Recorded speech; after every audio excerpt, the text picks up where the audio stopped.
Welcome to it. Today we're going to talk about Jasher 3, Chapter 3. I didn't know if you wanted to expand on Jasher 2 or not. Yeah, I forgot one thing. Yeah, okay. So we might, we can do it whenever. So we might expand a bit on 2. And then I actually have something that I was talking with somebody about a while ago, and I can't remember who, but it was a group or whatnot.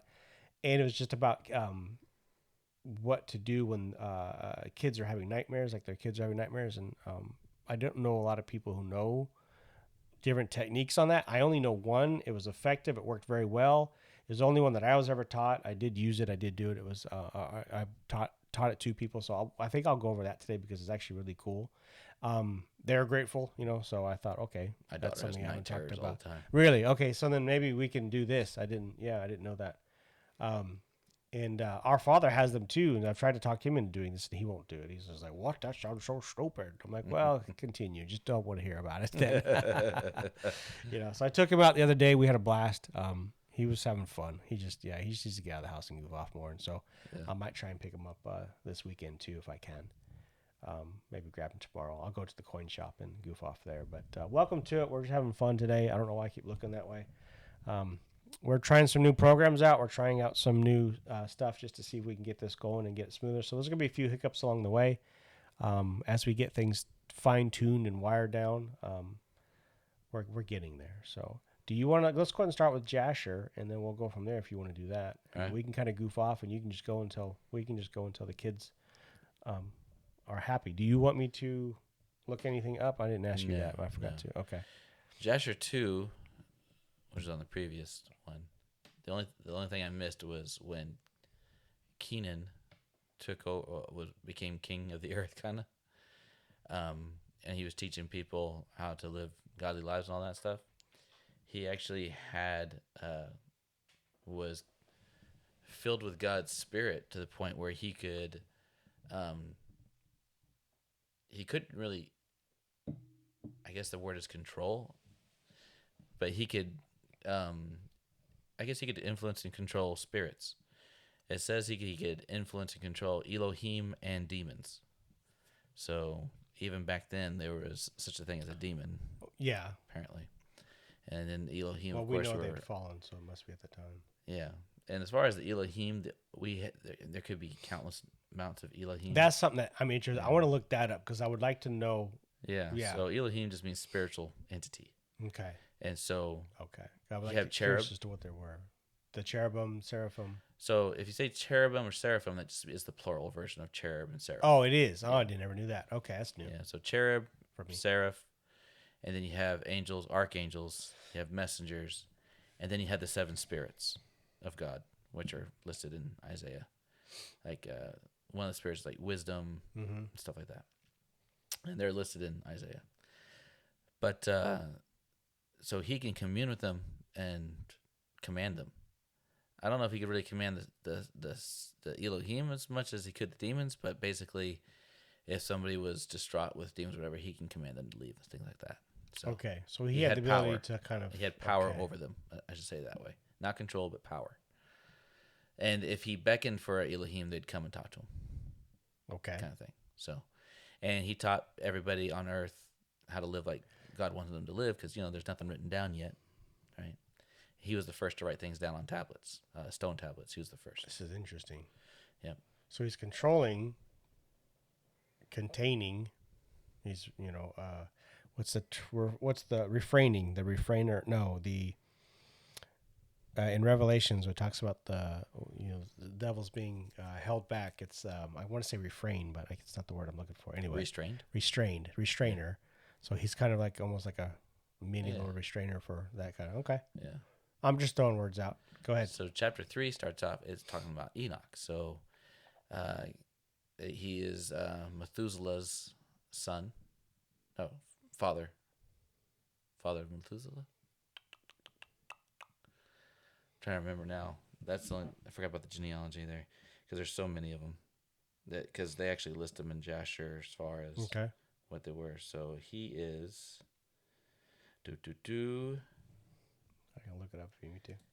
Yeah, so he is Methuselah's father. Okay. There we go. I always get them confused. Methuselah is the one that lived the longest. He's the longest living recorded human, Oh, really? 963 years. So okay, so he lived longer than Adam. Yeah, Adam lived like 830. Oh, I thought he's in the 900s. Okay. No. So Enoch is Methuselah's father, and there's this. This is not in that I've read so far, but there's a thing called Methuselah's stone, where it's all the things that Methuselah wrote down that he was taught by Enoch.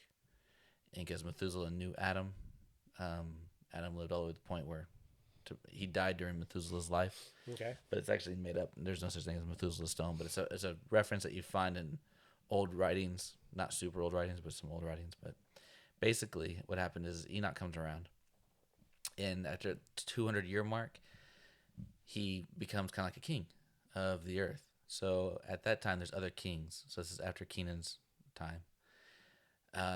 Men spread across, and there's about 800,000 men at this time on the earth, just the men. Okay. And so Enoch hides himself away constantly to be alone with God, and all he craves is to know more about God and to learn about God. Wow. So God comes down and teaches him, not God himself, but it doesn't say who it was that comes down, but he gets teaching from the Lord. Well, he walked with God. Yeah, a lot of them did back then. Yeah. But they get teaching from, it doesn't say who teaches them. I don't know if it came from an angel. Oh, I see what you're saying. Okay. It just says, it's just Elohim. Watch it when the angels come and teach you stuff. Tells me to burn things. So he gets teachings from the Lord, and then he prays and he sings songs to the Lord in his own private chamber. Okay. And he'll spend 3 days at a time there, and then he'll come out and teach everybody things. That's crazy cool. Well, he gets to the point where he brings everyone to righteousness and makes peace amongst all the other kings that are alive. Basically, all the tribesmen, they all start their own tribes, and they call themselves kings. And they're they feud with each other over property and things like that. And he creates peace with all of them. And he spends so much time with God in his private chamber that he starts to get that glow like Moses had when he was up on the mountain. Yes. When he was with the Lord, he came back down there when they had a hard time looking at him. He had that, and it was on him all the time, and people were afraid of him. They thought, don't go against him. You'll die. Yeah. So they loved his teachings, all that. So he would, as time went on, because again, 230 years of this going on. As time went on, he had some kids. Methuselah being one of them. He spends less and less time with people. He's a king. He's the high king, basically, and everybody else is. They all say they all volunteered to subjugate themselves under him. All the other kings, they're like, we're going to go under your rule. Okay. You teach us how to live like God and all that stuff, and they're very prosperous. Things are great, but everybody remembers Kenan's prophecy that God's going to send a flood to wipe out mankind if they start, if they become evil, and so they're like extra motivated, I guess, to be good. And so what happens is Enoch spends less and less time with them. He starts off by going away for 3 days and coming out for one, to going away for months, then coming out for one. And then it's years, and then coming out once a year. And so it becomes an annual thing. Everyone's like, okay, he's going to come out here soon. And everybody would flood to where he lives to get his teachings. And he would have teachings. He had wisdom teachings, and he had divine teachings that came from Elohim. And so it was stuff that, again, oral traditions they had to pass around, blah, blah, blah. I don't know. It doesn't say that they wrote it down. They could have. I don't know. Yeah. Not sure. There wasn't a lot of writing going on. Yeah. And then he says, then an angel comes down and says to Enoch, the Lord wants you. He needs you in his kingdom. And the reason why he wants Enoch is to rule over the sons of God. So he says, like you have ruled over the sons of men, I need you to rule over the sons of God. Doesn't really clarify who the sons of God are. Again, Elohim's a very vague. Yeah. Well, the Bible doesn't clarify sons of God either half the time. Yeah, it doesn't. It's everywhere, yeah. So Enoch's like, okay, I'm going to be leaving soon, so I need to get the last, if any man wants to know more about the Lord, come to me. And so they all flood him again. And they try to get it. And then they see this heavenly horse. He's pacing the sky around him. Oh, weird. And so they're all like, oh, he's coming. he's coming to get you. And so he's like, yeah, and does his final teaching to him. The horse comes down, and he jumps on it, and he takes off riding across the earth, right? Well, all these kings, they start following him. And he stops periodically and tells them, you guys have to stop following me or you're going to die. And as time goes on, over a period of 7 days of him riding this horse across the land, because it's basically he's just teaching people as he goes. Okay, so he's riding, stopping, teaching. Yeah. Okay. The men, he convinces them to stop following him periodically. Well, there's this group of guys who refused. They said, we're not leaving you. It's like only death is going to separate us from you. That's how much they liked him. Well, they died. So what happens is... They called it. Yeah. On the 7th day, Enoch takes off to the sky, and he disappears, whatever. And all the kings and stuff were like taking a census of who came back. They're like, there's a group of us who didn't come back. You know, we need to go find them. Okay. So they went to the direction that he went, and they found, and the spot where he took off, there was these huge stone snowballs, basically. There's snow everywhere, and there's these huge pillars of stone. And they're like, maybe the men are on the other side of this stuff, so they start chiseling their way through, and they finally break through, and there's no one. Everyone's gone. Interesting. Yeah. So they all pretty much are impacted by these big things. They're all Okay. probably buried. So that would be a sulfur hailstone? Well, it was snow, so I'm not sure. But that's chapter 3. That's how chapter 3 ends. Oh, that's a short one. Well, it's long, but that's all that happens. Yeah. It is very redundant. It recycles the same information over and over and over as you read it. Kinda and he like comes us. out and he teaches them. And he comes out and he teaches them. And he comes out and he teaches them. It's like, It's okay, a lot I get like it. us. Yeah. Have we told this story 15 times yet? 5 is our max. So that's the story of Enoch. He was empowered by God. Okay. He had the glow from God's presence on him. And the longer he spent in his chamber with God, the more He absorbed came off it. him. Yeah, more prominent it became, to the point where men are scared of him. Interesting. Yeah. And then, that's how chapter 3 ends. I'm wondering if Just 78 more to go. is that mentioned in the book of Enoch? I haven't read it yet. Okay. Yeah. Yeah, I've never gotten into at all. And Yeah. If the books weren't so long, like there's like 106 chapters in Enoch, there's like 83 in Jasher, I could do a synopsis. You know, if there was like 30 chapters, I could give you a synopsis. But with this much information, it's just easier to go chapter by chapter. Yeah, we'll just do a playlist for them, and people who want it could dig through them and stuff. And as long, I mean, this is the one thing I'm not really fact checking because it's too hard to dig into and keep up with that. Yeah, I mean, read the whole chapter to verify. The more you read it, the more you realize why they took it out of our Bible. It is super confusing to somebody who's new to the faith. Very confusing, because our Bible talks about, and there was a man named Enoch, father of Methuselah, and he walked with the Lord 230 years, and then he disappeared. Yeah, done. Yep, move on. Like, well, who is this guy? We'll get back to that later. So yeah, and we're like, oh wait, he even had the glow of the Lord, and he could talk to Elohim and command demons and all that. Like, okay. Oh, I don't want to play this. Especially if you're not Jewish and you don't know Jewish culture, to try to understand ancient Hebrew writings. Yeah. I'm oh my gosh, it's Enoch. I'm going to make you found a picture of him. Look at the glow of the Lord on that man. You're gonna you can barely see his face. It's glowing like the Lord. Okay. Bear yourself. Who's the guy in the picture? That's a random picture to have of a dude. I don't know. Without the white makeup face and the beard, would that be him? No. I'm very curious as to how they afford these churches.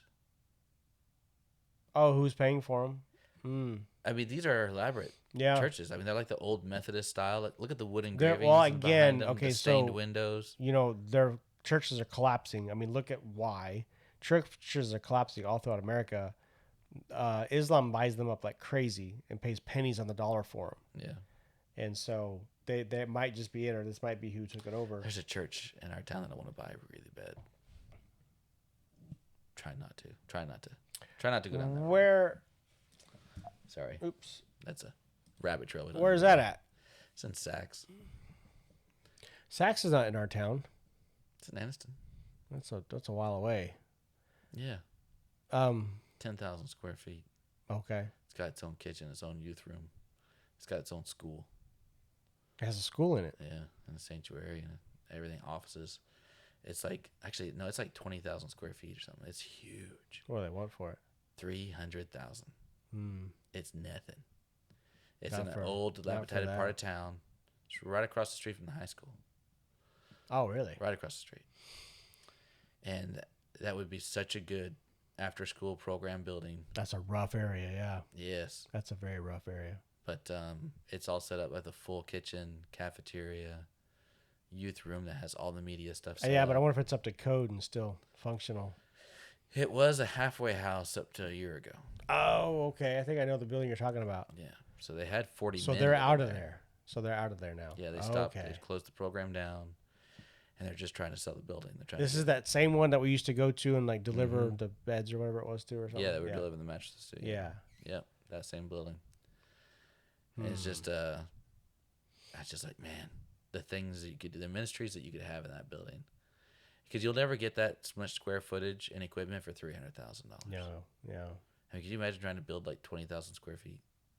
It'd be insanely I expensive. don't know that I looked through the whole thing though. I saw a good chunk Yeah. of the building. So We it walked has- through a bit. The upstairs has a cafe, sanctuary, and then offices.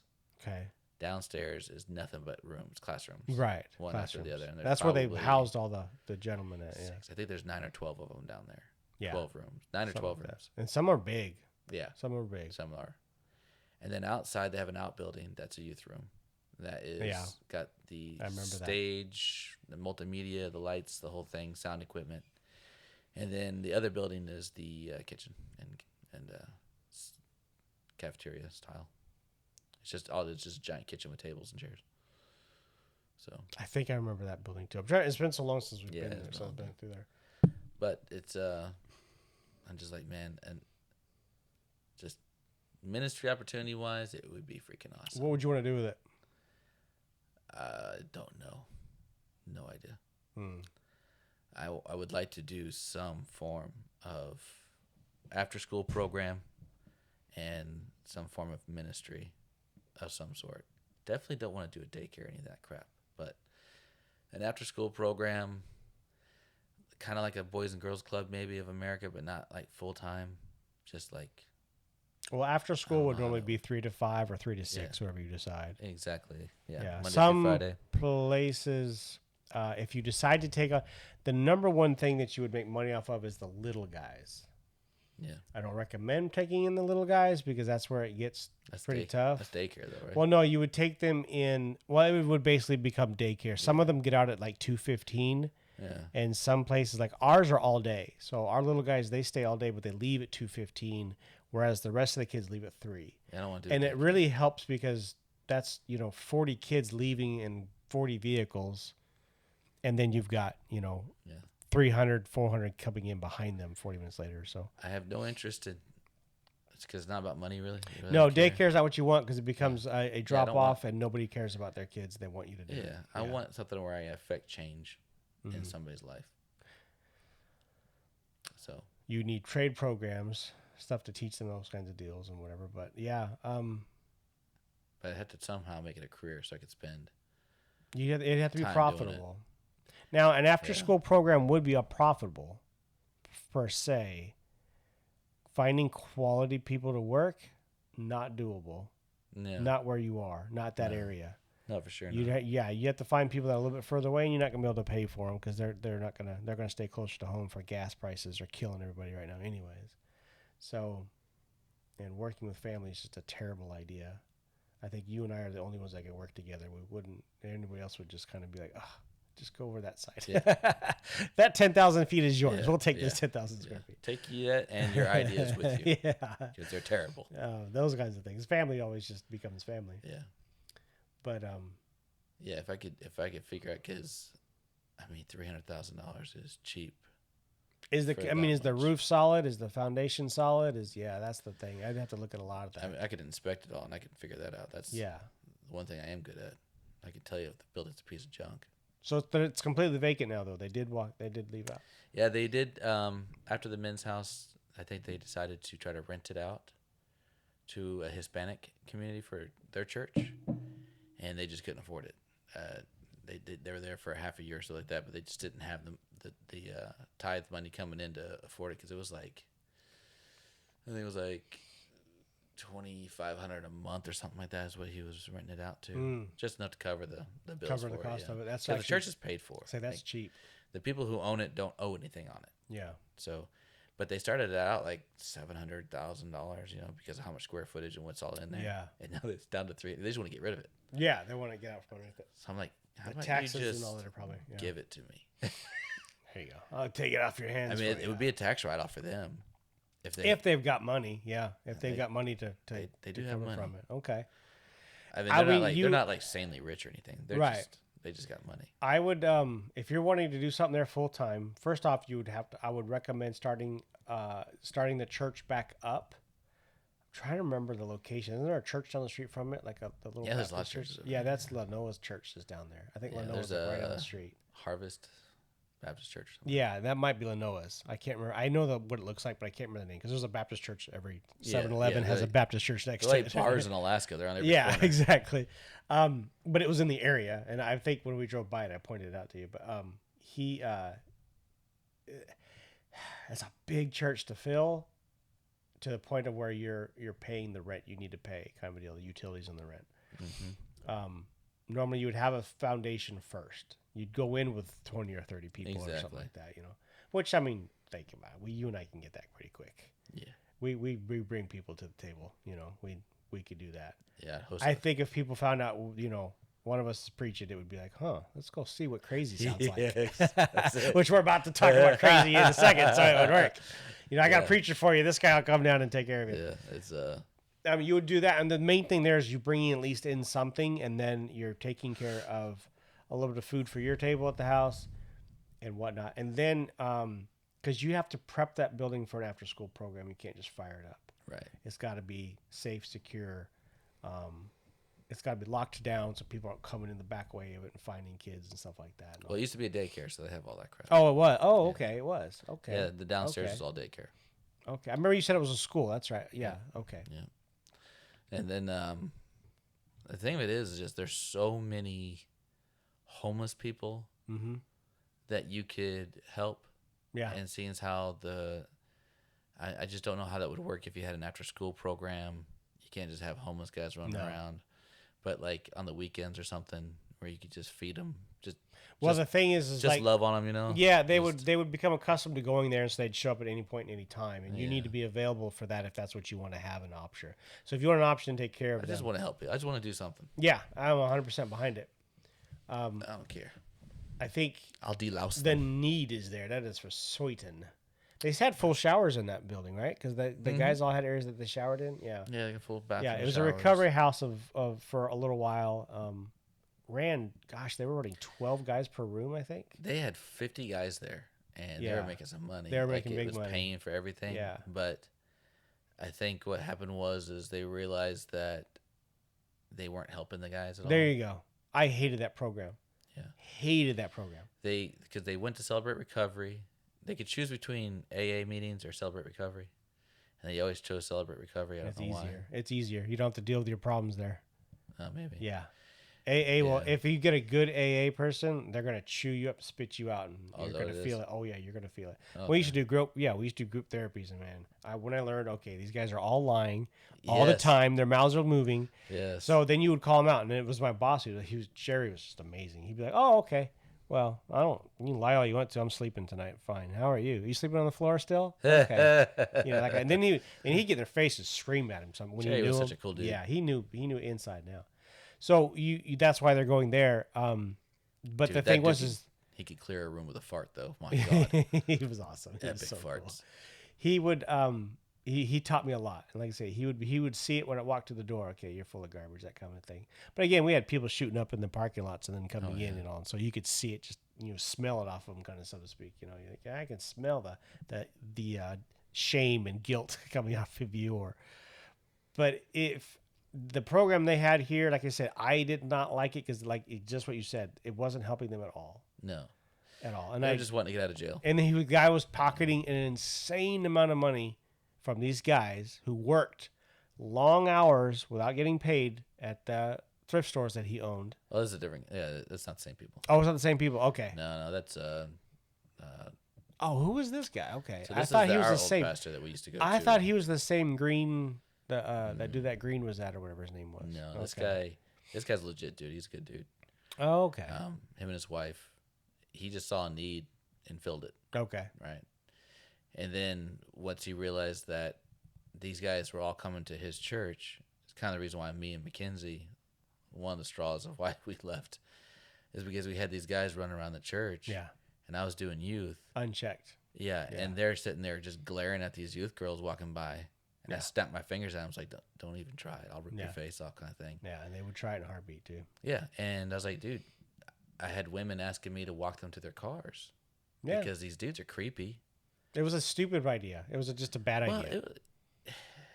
It was there's a place for idea. it, and it's just that wasn't. There's a the place. time for it. Yeah. I mean, he could have picked another day, any day. In his mind, it was like they need to be known that they're accepted. They're a part of us. They accepted the Lord. Blah blah blah. And I'm like, you don't understand what a liar is. Yeah. These guys lie, and they don't care that they're lying about God. No. It doesn't bother them one bit. They're liars. That's what they do. I was like, and you'd get like 1 out of every 20 guys was legit. Like they actually had an experience. Mm-hmm. And they changed their life around. Out of those 20 guys, 2 of them might actually succeed. They're going right back to the heroin, Yep. or meth or whatever it is. Meth is huge. They're not going there because they want change. They're going there because the law said you have to. Exactly. And so they're fighting, and people don't understand that concept. But it's just so easy to quit. No, because they don't care to. They want to keep going. No, these they have no education and no hope. Yeah, and they'll use till they die because that's what they want. They're like, exactly I'm fine what with they this. want. I understand this. I recognize. I know how to get it. Yeah. I'm acceptable of how I get it, no matter what I do to get it. So. Yeah, he just didn't understand that aspect of him, and I didn't either until. Yeah, and again, there's a lot of people that wouldn't. You're right. I wouldn't have either. Yeah. So, he got to the point where it's just like half the church was these guys. Yeah, I remember it was a big group of it. Like they had a whole section. The middle section was the church, and then the left and right side were the girls on one side, the guys on the other, and they started filling that stuff up. So a women's group found out about it, said, "Oh, this church accepts us." Oh, because okay. not every church will. If you say have a group of halfway housemen, 40 of them, can we come to your church on Sunday? Everybody's gonna be like, no. There's a church. You can. You just have to come on this time. That's right. it. Yeah. There's a That's church how you do dedicated to it. That's the one that you're talking about. Well, I'm just saying they this is run what the you thrift need store to. and they work all the time and they pay all their money. Well, they to need him. to come at a different time just because. Right. So they didn't want them to feel alienated. That's the thing. Yeah. These guys are like, oh, you say that Jesus loves me and you say I'm forgiven, but you don't want to hang out with me? It's like, that's exactly right. No, Jesus loves you. I just don't know if legally I just don't know if legally you're a pedophile or not, and you could be around children. Well, I don't know if legally if you can do this or that. Or they all have background checks because they can't accept any kind of sexual offenders or violent offenders. They can't go into the program. Okay, so they had their own. Yeah, they all have background checks. Okay, they could only be accepted. They had a lawyer that pretty much would go to court, say, yeah, these guys are going to come to the program. Okay, they do all the checks. Okay, well, if they've got that no does not priors, mean they're not sexual offenders. Correct. Doesn't mean they're just because like some I of these said, guys have been locked up for a few years. Yeah, and they're a little horny. But I'm saying that at least gives you more of an idea of who you don't have. Right. We don't have anybody who's been caught. They're all the drug addicts. Caught is the key word. Anybody who's been caught or reported. Reported would be another word for it. But still, you don't want anybody wandering around that you don't know that's not solid or locked in when your kids are wandering around. When the women's group showed up. That's right. They started copulating together out in parking lots and stuff like that. And they would be out there smoking together, and the whole freaking parking lot would be a cloud of cigarette smoke and vapes. Yeah. And they realized that, man, we don't have any new people showing up to church. Amazing. No guests coming. Figure that out. Yeah, because they go in the parking lot like, okay, this is a halfway house church. This is a weird church. Well, there's a church dedicated. It's true. It's a halfway house church. Just to halfway house people. Yeah. It's a very successful church. And it's part of that program that you're talking about where the guys, they work all day long for them and all that. But it's just, so I don't want to go down that route. Yeah. I'm not there. I can't stand drug addicts. I can't stand them. I can't stand drunk people. Like when they're drunk. Drunks I can't tolerate at all. I see there is a need to reach out to drug addicts. I'm not that guy, though. I have not been called. Right. That's just not me. it drains you. Yeah. It's like taking care of a child that doesn't want to grow up. It's exactly like taking care of a child that does not want to grow up. That's exactly right. And has a chance at money and has, the ability to travel, drive around or something, Yeah. Possibly, if they haven't lost all that yet. Yeah. So yeah, it's too much. Give me the lost, hurt, broken people. I'm all about that. See, and you're gonna The get homeless. You're give gonna me the get mentally disabled. I don't care. Give me the children who have been abused. I got for it. me. It'd be like give me the soldiers that are Take your drug addicts out on the home. streets. The soldiers that are homeless. Yeah. Give me them. I'll teach them woodworking. I'll teach them welding. I'll teach them whatever I can get, trade wise. Get them hooked up with people who are looking for people to help out with that. The cool part would be if you can get some grants or some areas to help out with paying that person's salary. So you would get an employer who's like willing to take on a new guy and train him. And an NGO. I hear they're handing them out quite easily these days. Can I get one? That'd be swell. Yeah. And then get, just say, hey, look, I've got some gentlemen. We've trained them up. They know their basics. We've worked with them. Would you give them a shot? Have them work for you for a month. We'll pay half of his salary. Yeah. We'll pay it up front for you, or we'll pay him directly, and then you pay him, kind of thing. And you can actually get some good and bad cases out of it, but you can get some really, really successful cases out of it. That's looking at people who just end up not talking about drug addicts. I won't touch a drug addict in that mindset unless they have to have an absolute spiritual change or be just pushing. And I've worked with them for a long time. Yeah. I have nothing negative about them, nothing negative to say about them. I just know that if you're going to do something like that and expect somebody else to take them along, and I know the government has programs for it too, to help pay them all. But you're just not going to waste somebody else's time with that. I remember I used to do a Bible study twice a week with the Halfway House men. And it was great because they didn't know anything about the Bible. How many guys were there at that, you think? There's 30. 30? You did one group or two groups? One whole group. One group. So you did all 30 of them there? Okay. At the same time, yeah. And one time I showed up there, and I did it on Tuesdays and Thursdays. I'd show up there, and they were just having this knockdown, drag-out fight. And these two guys, like, you stole my money. He's like, I didn't steal any of your money, blah, blah. Like, they're all fighting. I'm like, and everyone knew the guy who stole the money actually did steal it. He was a liar and a thief. Yeah. He was no good. I was like, how much did you take? He goes, I didn't take anything. I was like, well, how much is he accusing you of taking? He's like, I don't know how much it was. And he goes, you took it. I was like, how much money did you lose then? He goes, it was $1.75. And they were going to beat each other to death over $1.75. It was in change, loose change, right? Wow. And so I was like, hey, this is really easy to solve. I went over to the guy who they were accusing of it, and I slapped his pockets, and they went, cha-ching! I was like, you got some maracas? And so, yeah, it had his pockets. He had $1.75 in change just because pouring out. It's like freaking nickels and dimes and pennies. And I was like, come on, guys.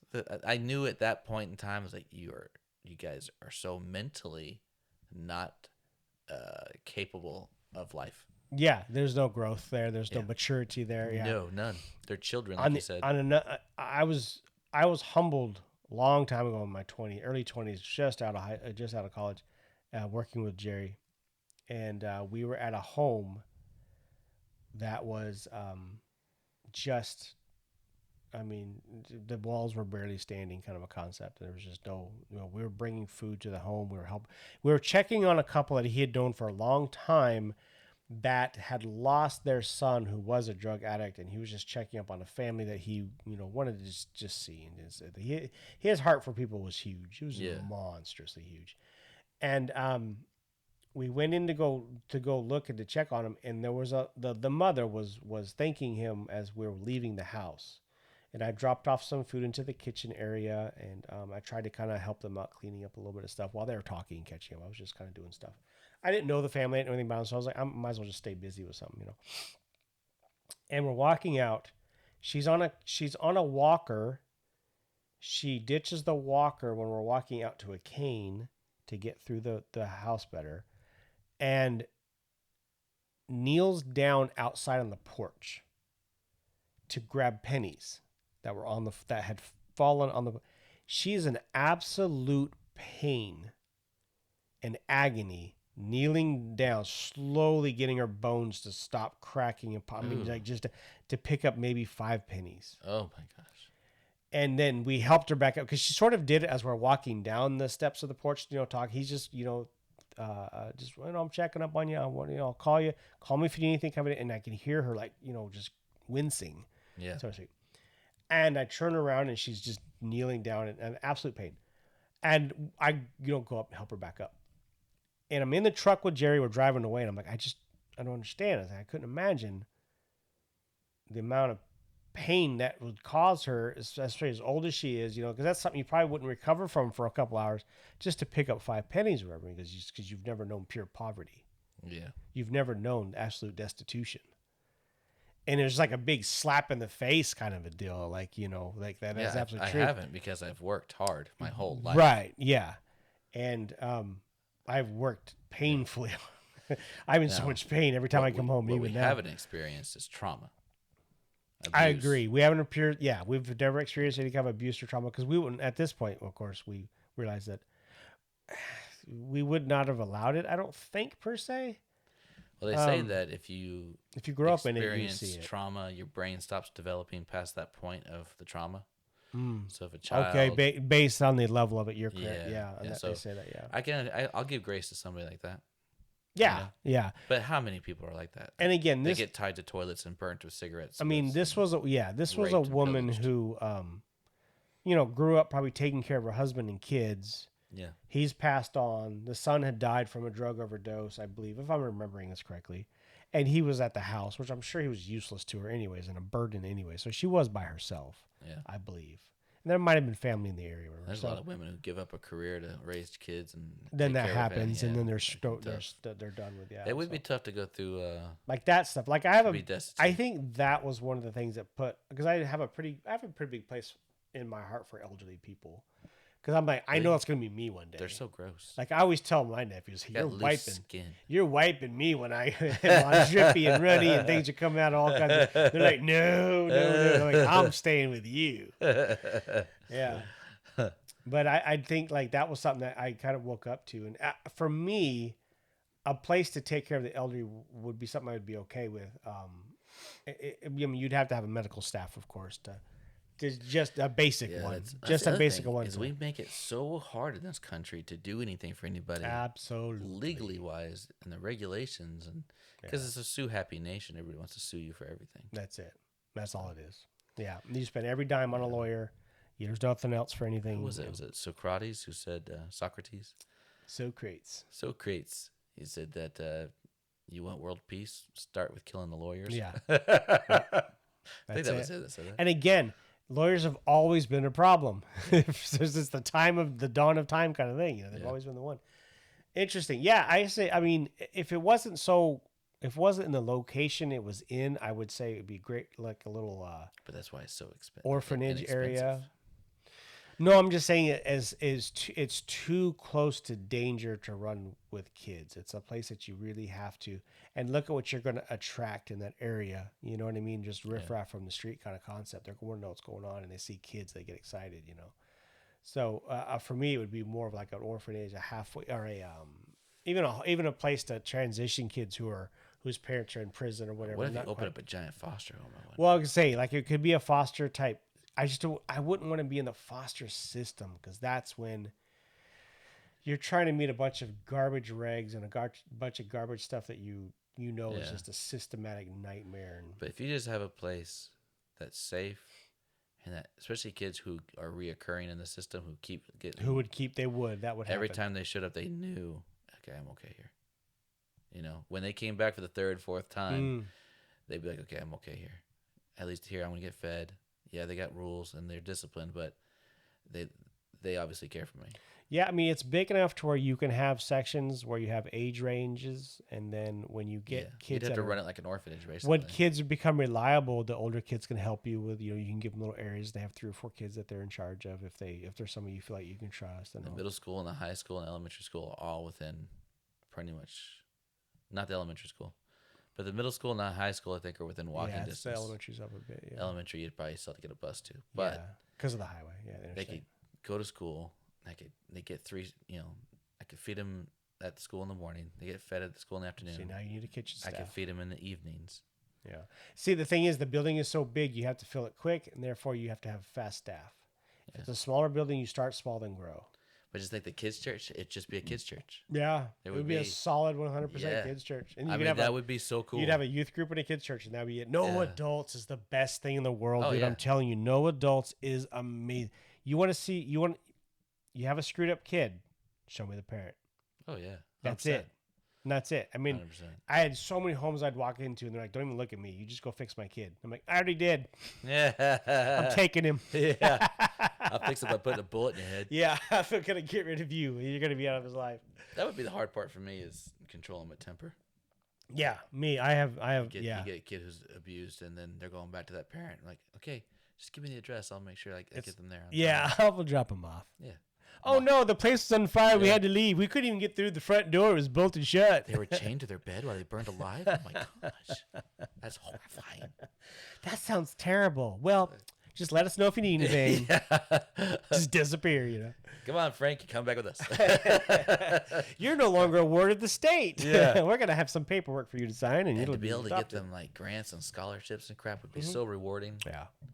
I wanted to do it in Japan. I was dead set on doing it because they would love the idea of an American doing it because they would see a different side of it, and they love the fact that they would be learning English, you know. Yeah. And I found out that parents would ditch their kids and drop them off there just so they would learn English.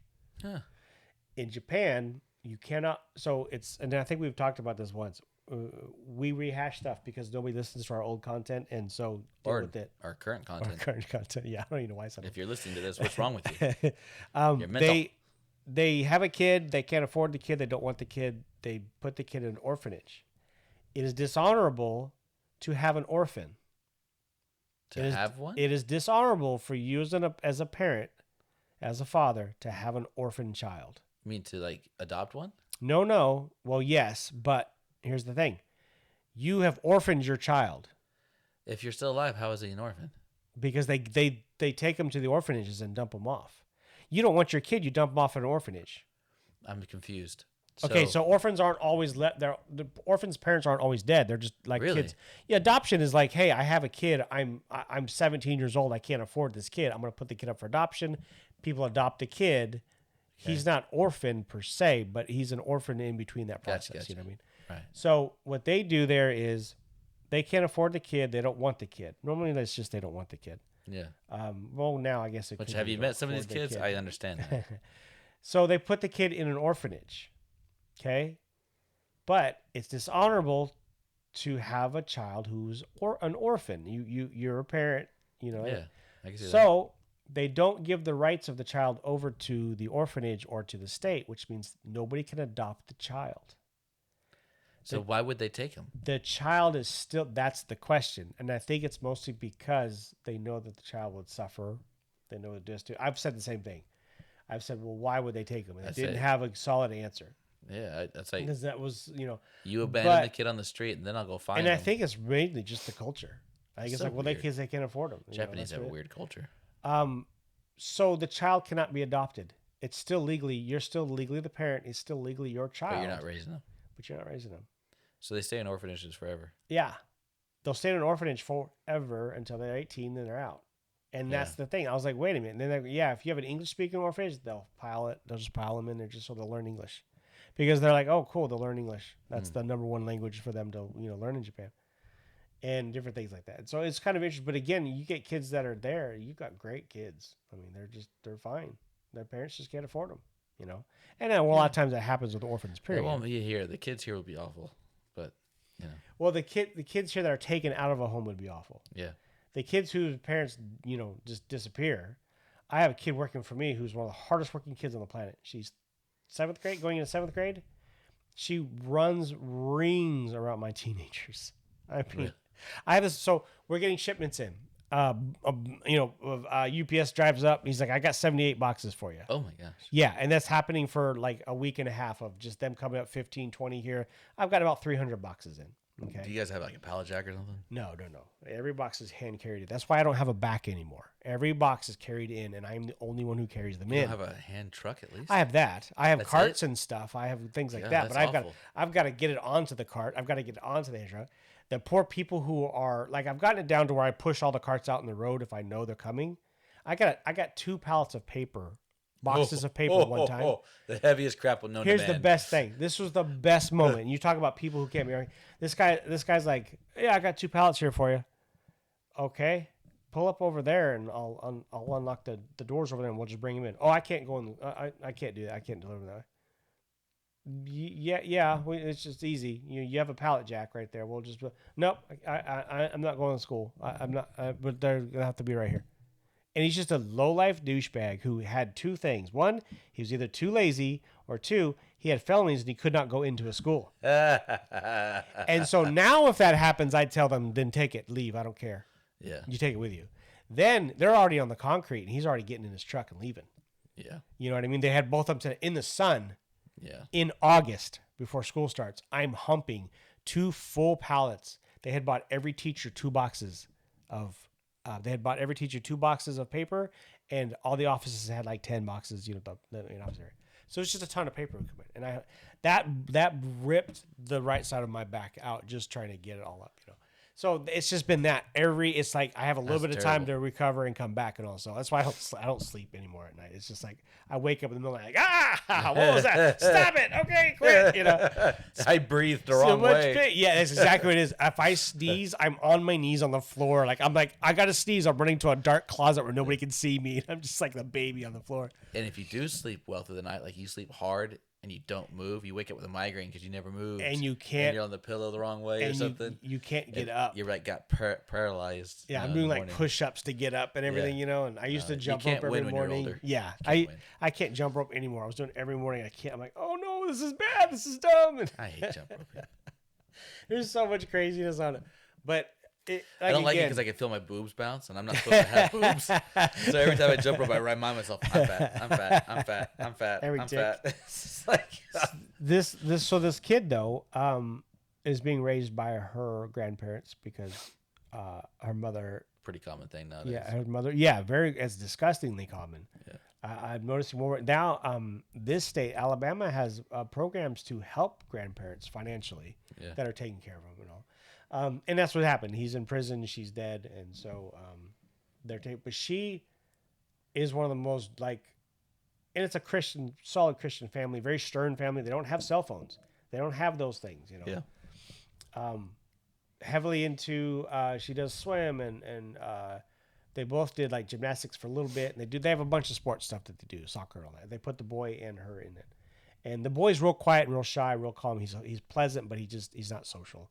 She's the butterfly type of woman, and they take care of each other really well. But she runs rings around my teens, rings around my teens. And so I was so proud of them yesterday, I was so proud of them yesterday. We're out in the barn and we have to make room for all the storage. My storage barn is just, you open the doors, falling out kind of stuff just because I used to have two nice, beautiful paths I could walk through, get to what I needed. I had tables on this side, desks on that side, chairs here and there. Okay. And then we get new teachers who don't want stuff and it's property. It can't be thrown away. So it's like, put it in the barn. I'm like, I don't have room. Just put it in the barn. We'll figure it out. Kind of thing. Like, you're not going to want it when it comes out.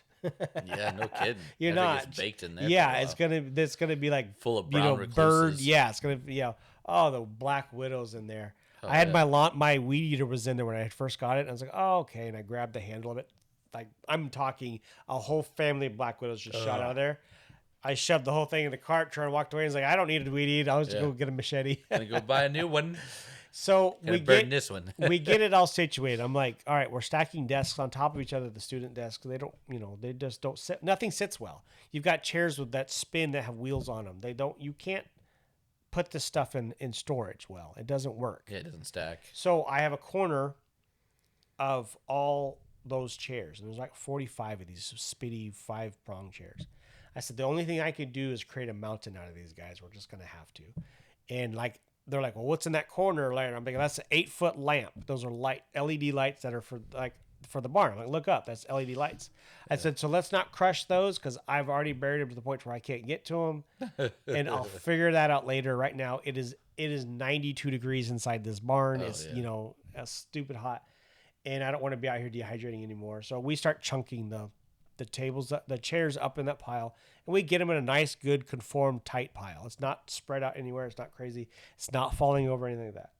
Then we've got desks to deal with, and I've got a teacher's desk and tables and all this stuff. And one of the boys was like, I was like, is there any way we could stack these desks any more than 2? If we could just get one more on here for all of these, we would save, 30 square feet or something crazy like that. And they figured out a way to do it. So we got 3 stacked on top of each other. I'm like, cool, we showed them the place for it. And then we're putting a table on top of a table.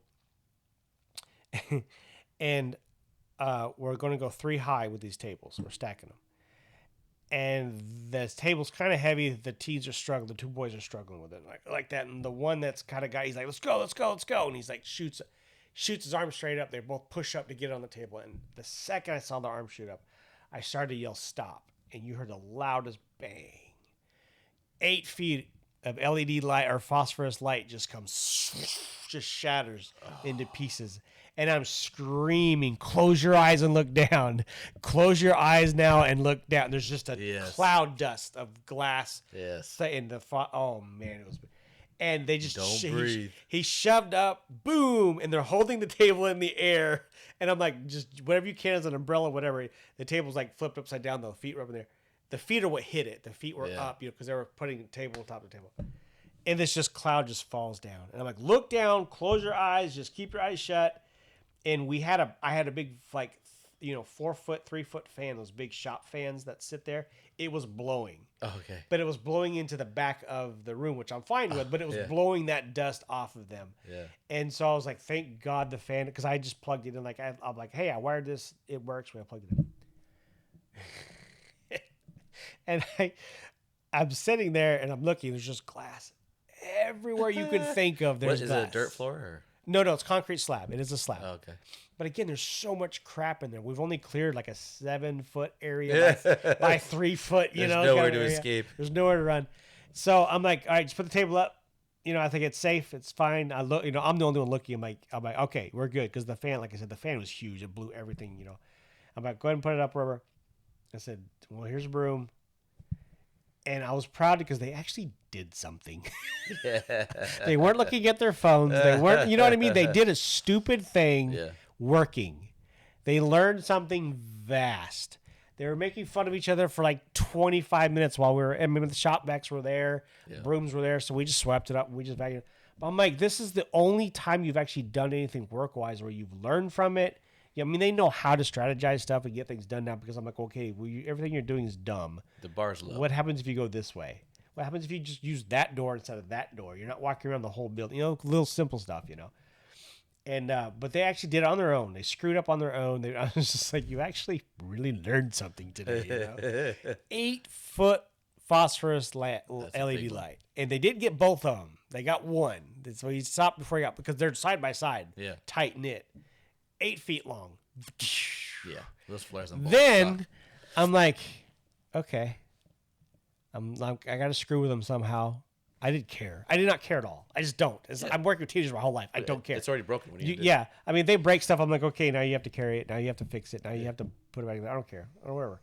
It's not my property, So I look back at the mountain of chairs that we had just thrown in the pile and covered up the lights.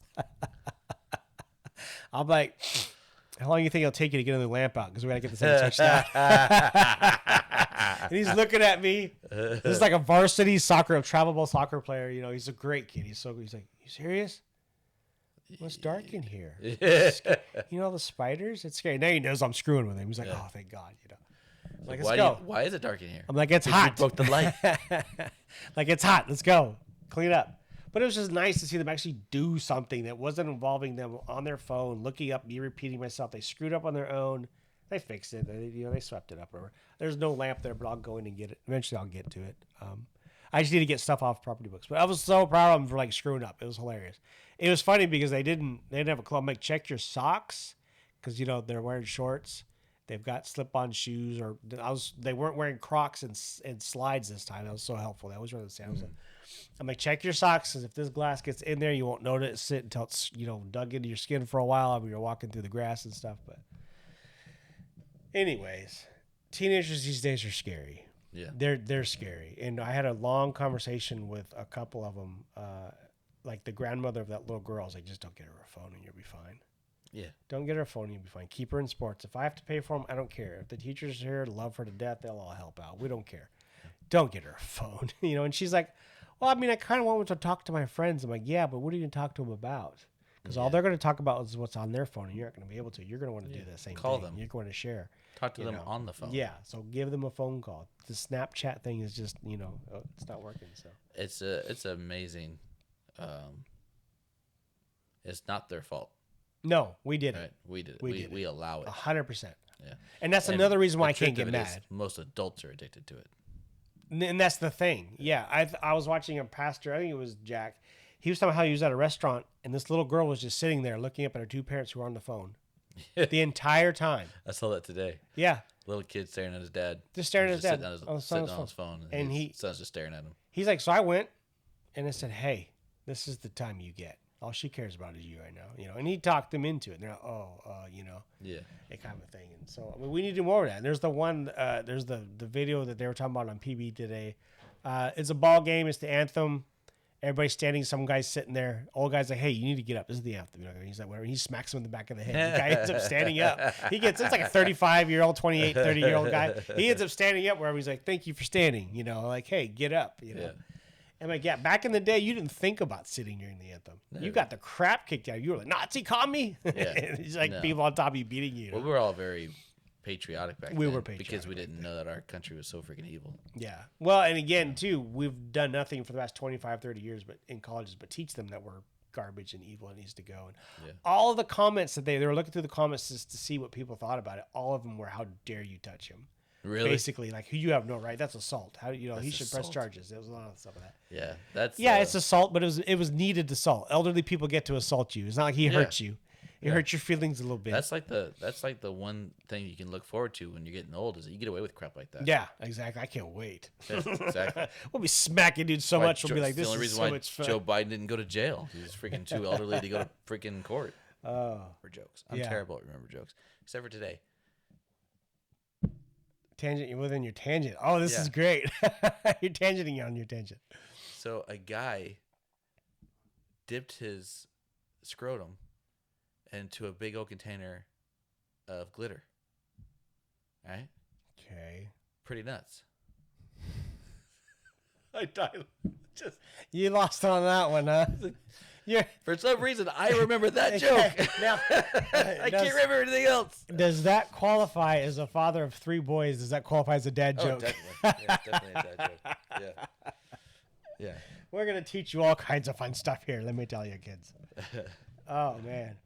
Yeah, like I said, we've got a crazy tangent. I'll end. It's 8. You want to stick? You're good. Because I could do this later. Yeah. I was talking with a group. They were talking about, and I'm hoping that I can pull this off because I had more time to, mill on it with them and all. They were having issues with kids who are having nightmares and bad dreams, whatever, that kind of thing. And if it's a recurring dream in the same dream, this is a lot easier. And if the person has a bit of imagination, which all kids you can pull this off with, you can probably even pull it off with some adults or older kids, but. So you got a kid who's having bad dreams. It's the same dream. It's a recurring dream, or it's a series of dreams that can be along the same. You want to take the kid to a store. I always recommended parents pick out 3 or 4 journals. You're wanting a writing journal. I would always tell them, pick out 2 or 3 that you think they might like and let them choose from those 2 or 3. But they need to pick it out. It's something that they need to own, so to speak. And so, just give them a few options. Or if that's something they absolutely love, like for me, if you had bought me like a Ninja Turtles journal, I'd probably still have it to today and never write in it because I'd be like, it's sacred or something, I'd put it next to my Bible. Get them that, set it by their bed. Get a pen, have the pen there ready. Dream occurs. The most important part about this is that you have 0 interaction in it. You don't want to have any interaction whatsoever. And I'll explain what that means. The dream occurs, the child wakes up, you wake, however it is. You want to sit in the room next to the kid in the bed, open up that journal and say, okay, tell me what your dream was. And you're going to write down what that dream was. You don't speak, you don't say nothing. You don't want to add. That's the most important part, is the way this works. You do not want to add or subtract from what's coming out of the kid's mouth, imagination, mind, whatever. You don't want to have any influence. Otherwise, you'll screw everything up. Okay. That's the number one thing. And that's the one part that you sort of have to hammer into this. You don't have any interaction. You're just going to sit there and you're going to say, tell me about your dream.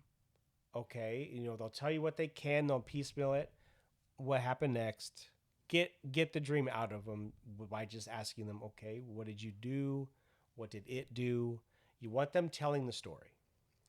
Then, and again, this has worked for horrific ones. It's people are like, really? But it works. Turn the page over. Okay, cool.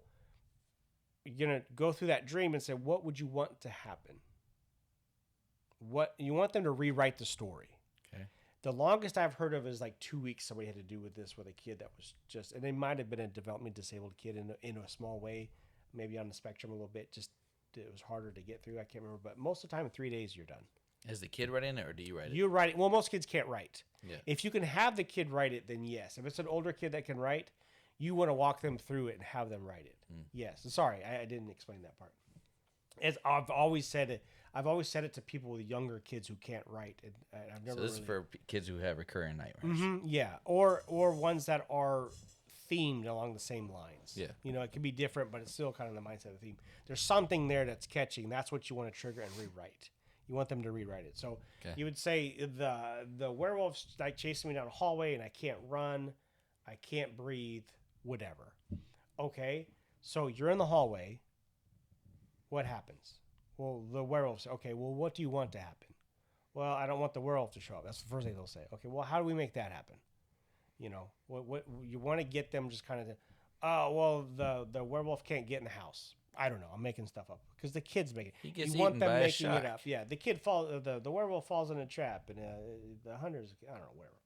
But you want them to rewrite that Flamethrowers. dream. Lots of flamethrowers.